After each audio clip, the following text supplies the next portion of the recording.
What is going on, Lucid fans? Welcome back to Financial Journey. So today I want to talk to you about the 13F that just came down the pipeline from the PIF. So that is always a very good thing for Lucid. So I'm going to talk about that, some other data points very relevant to a lot of investors, and ultimately some of the news articles that's coming out associating Lucid against other EVs and kind of comparing and contrasting. So I'm going to go over all of that information. Before I do, making sure you guys hit that thumbs up and subscribe is always greatly appreciated. But with that though, let's get right to it.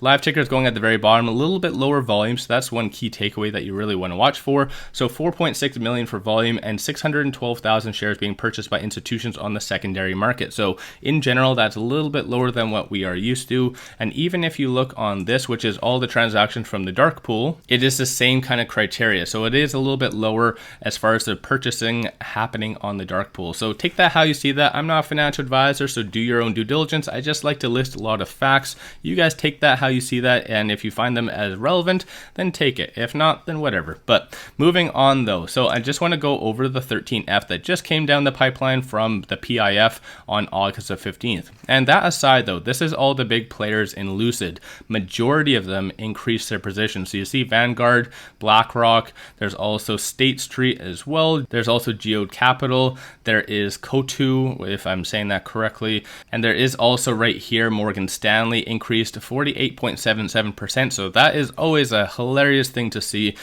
despite that. And funny thing is, looking at their average, $30.57. So Adam Jonas still is reiterating, saying that we are going to $12. Funny to see their average being 30. So my own 2 cents on that, a little bit more of a side note, but everyone cares about the PIF and they maintain their position, which is a very big deal. Because if you actually look at their 13F in general, they did actually cut on some of their positions, one of which was Visa, the other one was Grub. So at the end of the day, it goes to show that if something was underperforming, they were willing to cut it. So definitely puts Lucid in a very positive light, because even technically looking here, based on their overall value, it did go down 32%, which technically is a little bit more of a red flag for a lot of investors, but not for them, because they have the long-term mentality, which a lot of investors need to incorporate. So that's a very big thing. Just want to give you some other updates. So starting with this, short interest has been a little bit more abnormal lately. So looking at the short interest, it is actually down. So over our red days, they've been really taking advantage and closing out some of their positions. It's been kind of flirting with that 21% mark around there. So currently 20.72%. And we did have a high of roughly about 25-26%. So it has gone down quite a lot.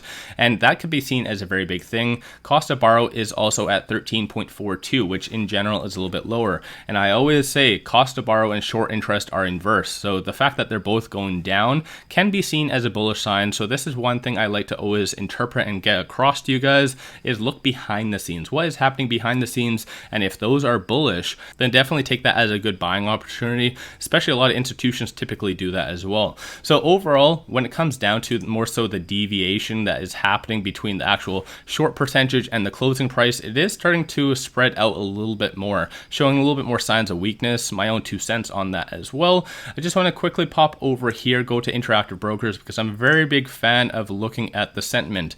Despite us being kind of flat, neutral, if not red, we are still very positive. So that can be seen as a very good thing, or positive if you want to call it that. But still, that aside, I always like to look at the sentiment, because technically the underlying stock always has to be sought out in the positive light. If not, it's just going to dwindle out. And the latest article as well from Interactive Brokers is right here. Lucid is number 7 as far as the hottest stocks out there. So in general, we were actually at number 2. So GameStop's typically always been number 1.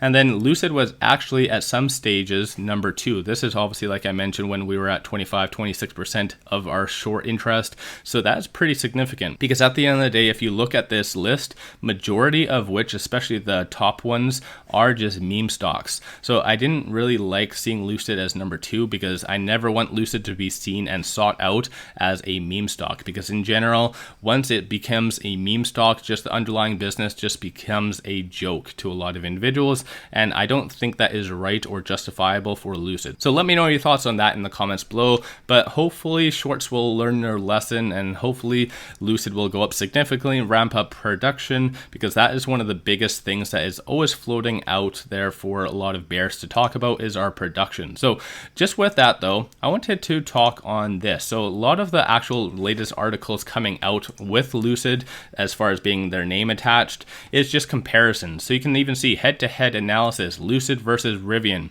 What is a better buy? Then it is Lucid versus NIO. So I think that's now a common thing that what media is starting to spin as, and I'm going to save you some time. Ultimately, Lucid is a very good buying opportunity based on what it says here. Just they need to ramp up production, which I don't need to tell you guys this. I'm sure you guys are well aware of this. Every time you open any social media, whether it be StockTwits, Twitter, or whatever floats your boat, even in my comments or anywhere, a lot of people talk on how hypothetically just their production is subpar. And again, it's one of those things that we all know that they just need to ramp up their production. And until that happens, we just need to accumulate, in my own 2 cents. That's how I see things, because when they start ramping up production, keep in mind, we will not be at these prices, because a lot of the risk involved with Lucid is factored into the price. So us being at $18.50 or wherever we are, then hypothetically, that's factoring in that we are only doing 6,000 vehicles, 6,000 to 7,000 vehicles by 2022.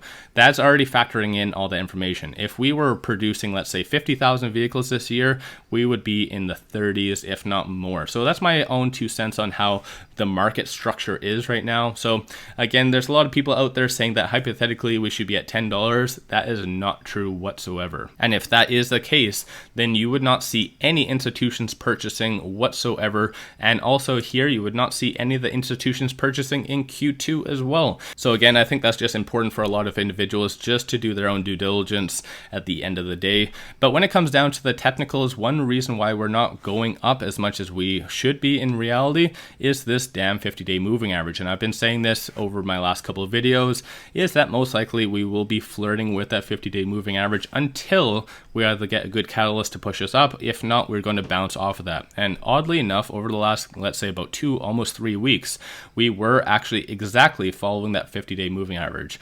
And if we do fail to get over that, then unfortunately we will be trending down, most likely to around the 1750, if not low 17s. But there's a lot of things that could happen for us to go up further than this. Stochastic, we do have a little bit more of a deviation, so still black line above the red showing a nice bullish trend is wanting to form. We just need a good piece of news or the market rally to go up just for us to get over that 50-day moving average. Momentum is fairly positive, so we are above zero, showing we are still getting new buyers in on a daily basis. And like I said, on the actual technicals, if we fail to get over this 50-day moving average, then technically that central boiling band and 50-day moving average are going to merge, making it very strong resistance, and basically will cause us to consolidate. That might be happening at the tail end of the week, which again, hopefully that will be a very good catalyst for Lucid when they do unveil a new product. So that's going to be a very big deal. Hopefully, some people are talking, saying it might be the Stealth. Some people seem to think it's going to be the Tri-Motor,